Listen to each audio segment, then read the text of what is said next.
దేవుని ప్రియమైనటువంటి వారలారా, మీ అందరికీ కూడా దేవుని నామమున శుభములను తెలియజేస్తున్న మీ అందరికీ కూడా శుభము కలుగును గాక. ఈ యొక్క సమయమందు రోమపత్రిక 2వ అధ్యాయము 1వ వచనమును మనము కొద్దిసేపు ధ్యానించుకుందాం. కాబట్టి తీర్పు తీర్చు మనుష్యుడా, నీవెవడవైనను సరే నిరత్తరుడవై ఉన్నావు.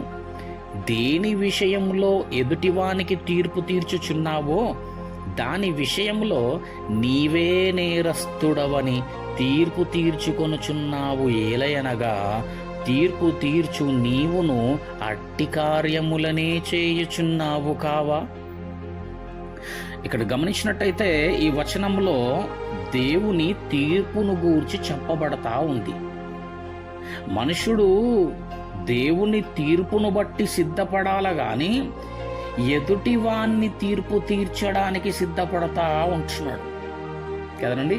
ఎప్పుడు చూడండి, ఎదుటి వాన్ని తీర్పు తీరుస్తూ ఉంటుంటారు. వీరు ఇలాంటి వారు, వారు అలాంటి వారు, వీడు మంచివాడు కాదు, వాడు పాపి అని ఎదుటి వాని విషయంలో తీర్పు తీరుస్తూ ఉంటారు. కానీ వారికి వారు మాత్రం పరీక్షించుకునేటటువంటి వారై ఉండరు. ఎదుటి వాడిని ఏదైతే అంటున్నారో ఆ విధమైనటువంటి స్వభావమే వీళ్ళ లోపల ఉంటుంది. కానీ వీరు అనుకొనరు, వీరికి వీరుగా సరిచేసుకొనరు. కానీ ఎదుటి వాని విషయంలో తప్పులు చూపిస్తూ, వేలెత్తి చూపిస్తూ తీర్పు తీరుస్తూ ఉంటారు. ఇక్కడ పౌలు గారు చెప్తా ఉంటున్నారు ఏంటనేసి అంటే, యూదుడవైనటువంటి నీవు గర్విస్తూ అన్యజనులకు తీర్పు తీరుస్తే యూదులకు మరీ కఠినమైనటువంటి తీర్పు ఉందని నీవు మర్చిపోతున్నావని జ్ఞాపకం చేస్తా ఉంటున్నాడు కదా. అక్కడ ఏముంది, మొదటి వచనం మొదటి లైన్లో, నీవు ఎవడవైనను సరే, నువ్వు ఏ విధమైనటువంటి వాడవైనా సరే, నువ్వు గొప్పవాడవు కావచ్చు, నువ్వు ధనవంతుడవు కావచ్చు, నువ్వు దారిద్రుడవు కావచ్చు, నీకు మంచి స్థాయి ఉండొచ్చు, హోదా ఉండొచ్చు, నీకు మంచి పలుకుబడి ఉండొచ్చు, నీకు మంచి పరపతి ఉండొచ్చు, నీవు దేవుడి విషయంలో ఎవడవైనా సరే, ఏమండి, ఎదుటి వానికి తీర్పు తీరుస్తున్నావు, జాగ్రత్త, నీవు తీర్పు తీర్చబడతావన్నది జ్ఞాపకం చేసుకో. యేసు ప్రభువుల వారే మొదటిసారి ఆయన ఈ లోకంలోనికి వచ్చినప్పుడు తీర్పు తీర్చడానికి రాలేడాయన. మంచితనముతో, ప్రేమతో మనలను పశ్చాత్తాపములోనికి నడిపించడానికి వచ్చినాడు.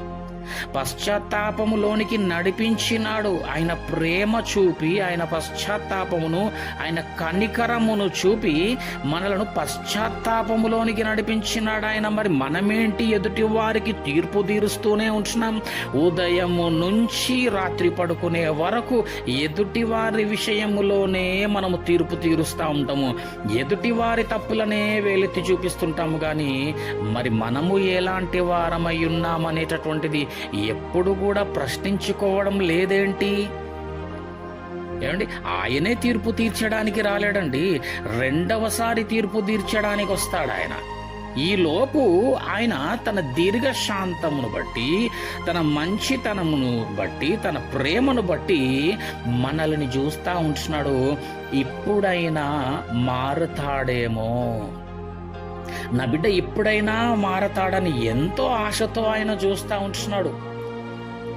ఏమంటే, ఇప్పటికైనా నా ప్రేమను, నా యొక్క త్యాగమును జ్ఞాపకం చేసుకొని, గమనించి, గ్రహించి మార్పు చెందుతాడు నా కుమారుడని ఆయన ఎదురు చూస్తూ ఉంటుంటే, మనము మార్చబడడం లేదు, మనము మార్పు నొందడం లేదు. కానీ ఎదుటివాన్ని మాత్రము తీర్పు తీరుస్తూ ఉంటున్నాము.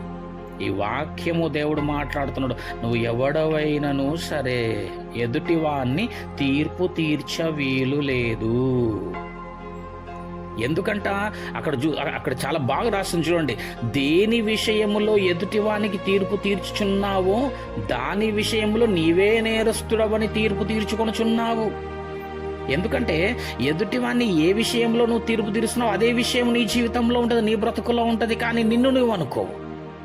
ఏలయనగా తీర్పు తీర్చు నీవును అట్టి కార్యములనే చేయుచున్నావు కావా. ఏమండి, కదా.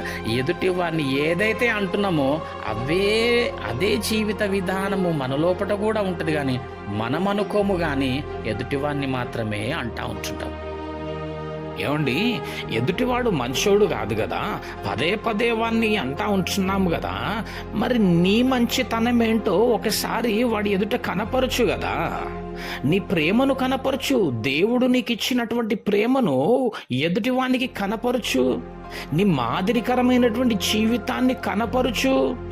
అప్పుడు వాడు ఒక రోజు ఆ యొక్క మారు మనసులో నీకు వస్తాడేమో, పశ్చాత్తాపడతాడేమో. అట్టి విధమైనటువంటి జీవితాన్ని జీవించవెందుకు మరి? దేవుని యొక్క ప్రేమను, ఆ యొక్క మంచితనమును, ఆ మాదిరికరమైనటువంటి జీవితమును ఎదుటివారి విషయములో కనపరచు. అట్టి విధమైనటువంటి జీవితాన్ని జీవించే వారమై ఉందాం, మాదిరికరమైనటువంటి జీవితము జీవించే వారమై ఉందాం, దేవునికి మహిమకరమైనటువంటి బ్రతుకును బ్రతికేటటువంటి వారముగా ఉందాం.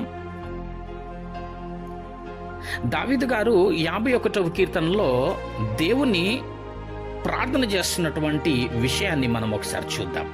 బత్షెబ విషయంలో దావీదు గారు పాపం చేసినప్పుడు, నాతాను ప్రవక్త చేత, సేవకుడి చేత గద్దింపబడినప్పుడు తను పశ్చాత్తాపడి దేవుడికి చేసిన ప్రార్థనలో 51వ కీర్తన 1వ వచనంలో చూసినట్టయితే, దేవా నీ కృప చొప్పున నన్ను కరుణింపుము.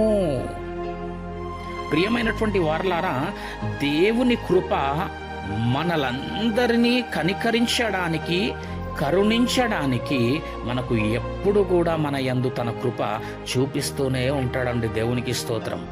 ఆయన కృపను మనకు ఎప్పటికీ కూడా దూరం చేయువాడు కాదు ఆయన. ఇక రెండవ మాట చూసినట్టయితే, నీ వాత్సల్య బాహుల్యము చొప్పున నా అతిక్రమములను తుడిచివేయు ప్రభువా, తుడిచివేయుము. వాత్సల్యము అంటే ఎవరు ఎక్కువ చూపించగలరు అంటే ఈ లోకంలో తల్లి, తండ్రి. ఏమండి, వీరెప్పుడు కూడా తన బిడ్డ చేసిన తప్పును ఎప్పుడూ చూడరు, కానీ ఆ బిడ్డ బాధను మాత్రమే చూస్తారండి. అట్లాగే దేవుడు కూడా పాపము చేసిన మానవుణ్ణి నీవెందుకిట్లా చేసినావని ఎప్పుడు కూడా ప్రశ్నించినట్టుగా లేదు ఎక్కడ.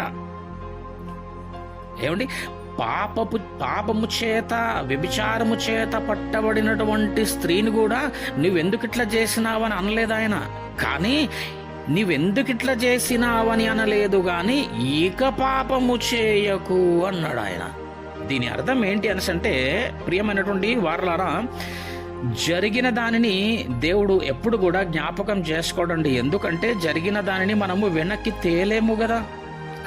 జారిపోయిన దాని, నాశనమైనటువంటి దాన్ని మళ్ళా మనం మన చేతిలోనికి తీసుకోలేనటువంటి పరిస్థితి కదా.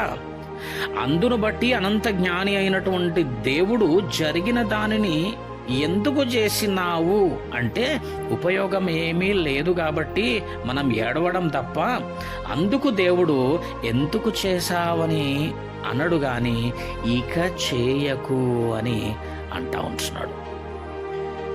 కాబట్టి ప్రియమైనటువంటి దేవుని వారలారా, దేవుడు చూపిస్తున్నటువంటి ప్రేమను బట్టి, తన కృపను బట్టి, తన వాత్సల్యమును బట్టి, మనకు ఆయన ఇస్తున్నటువంటి ఈ యొక్క సమయమును బట్టి సద్వినియోగము చేసుకొని మారు మనసు నందుదాం, మార్పులోనికి వద్దాం.